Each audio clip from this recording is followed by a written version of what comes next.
Hey, this is Onesto, and on this channel we explore the latest gear, plugins, and practices that help our lives stay musical and creative. And when it comes to playing a virtual guitar, you can divide up what you gotta learn into three parts: strumming, finger picking, and basic effects sound design.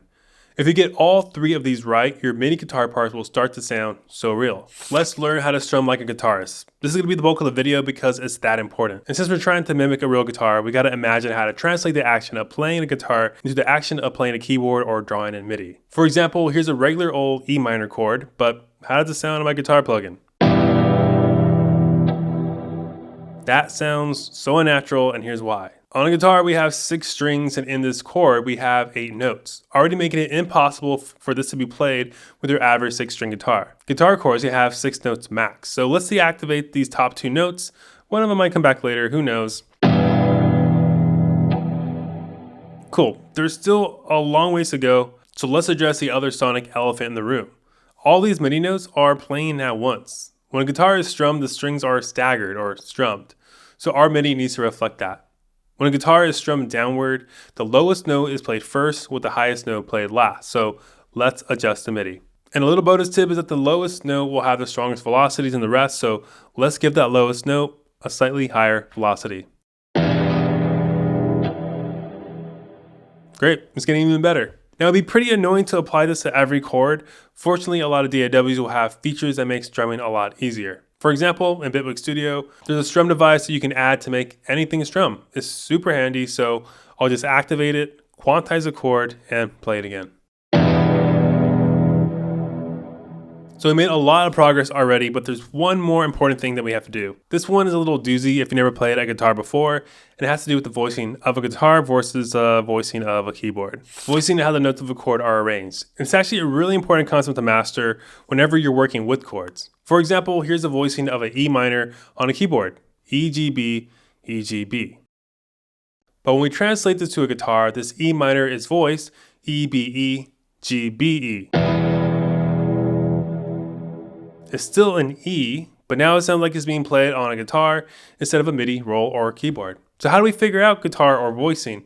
Well, there's 2 ways. You can do a quick Google search, type in something like E minor chord guitar voicing, and I like to look at images, and there we go. But if you don't know how to read sheet music, I recommend using a free guitar plugin called Ample Guitar Mark II Lite. There's a link below to download it. Now this guitar helps you see where each note on the keyboard corresponds to where it's at on the guitar. So pretty much, I hold out the notes of a chord and see where they land on the guitar plugin. If 2 notes are on the same string, that's obviously impossible to play, or if it looks like a hand just can't play the chord, I will rearrange the notes until they look like someone can play it on the guitar. I'm not gonna lie, voicing can be really annoying because it takes time, so when I'm writing, I sort of ignore voicing and later I will go in and adjust things. And if I'm being extra honest, if I write in a chord that I think sounds better than guitar voicing, I'll just go with it because I'm a little chaotic like that. So let's hear where we started.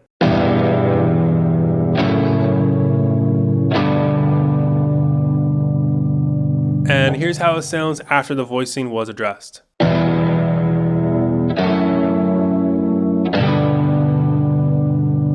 Nice, that's great, so let's move on to finger picking like a guitarist. Finger picking's fun, and I even think it's a lot easier than strumming, but there's still some tips that you should know about. I'm going to be using Electric Mint from Native Instruments since it clearly demonstrates everything I'm going to talk about. Also, it's a great guitar VST that I encourage everyone to check out. I have an affiliate link below if you want to see what it's all about. So in playing MIDI guitar, you want to find the right balance between human imperfections and rigid DAW quantizing, so particularly with the timing and velocities of your MIDI notes. Humans don't really shred a guitar with perfect timing and velocity. Here's how perfect sounds.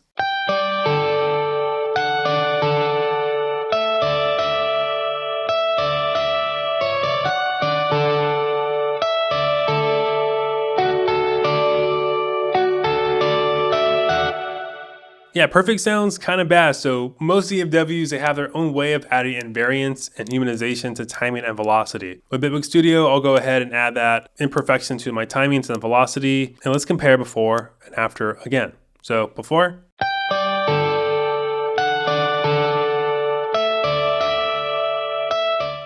After.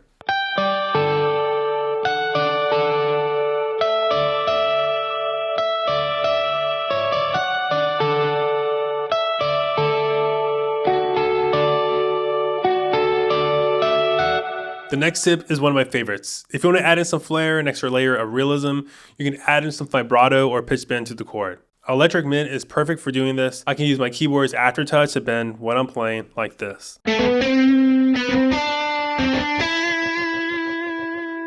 if you don't have access to a feature like this, you can use the pitch bend wheel that a lot of MIDI keyboards already have. So here I added vibrato to this riff.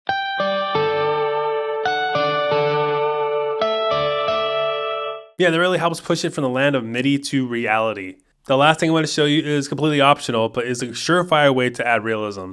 It's adding guitar noises like hammer slides, pull-offs, and so on. So Electric Mint once again makes it really easy to add in these noises by pressing specific keys in a certain key range, like for instance G#1 to B1, like this. And here's my approach. I treat these noises as ear candy, meaning I don't really think about it when I'm writing. It's only after I'm refining my track that I might consider adding in those hammer slides and pull-offs and all that. So don't try to write these in real time because that's crazy. So here's where I ended up with my riff.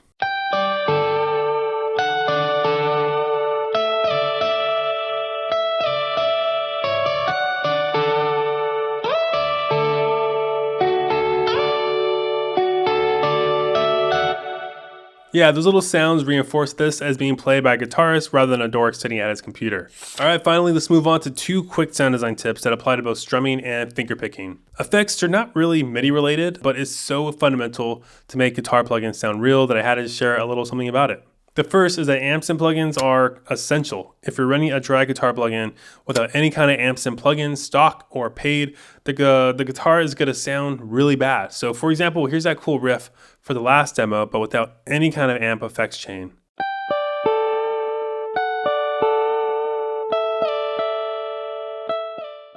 It sounds super generic, sounds weak, sounds bad, so let me add back in the amp and the cabinet. I'm using Guitar Rig 7 Pro for this because it sounds so good, especially with all the machine learning that they use to recreate their amps.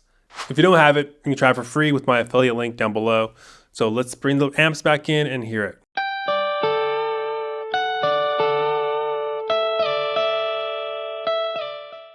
And when you bring in simple effects like compression, EQ, and reverb, it sounds even better.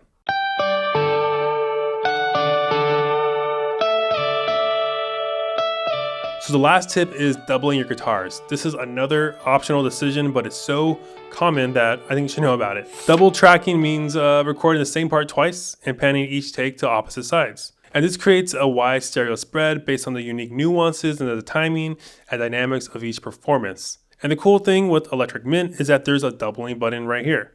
So I click that and suddenly I have that big wide guitar. So without doubling, with doubling.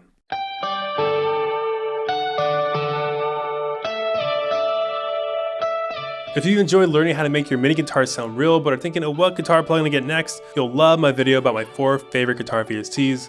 Thank you so much for watching. Later.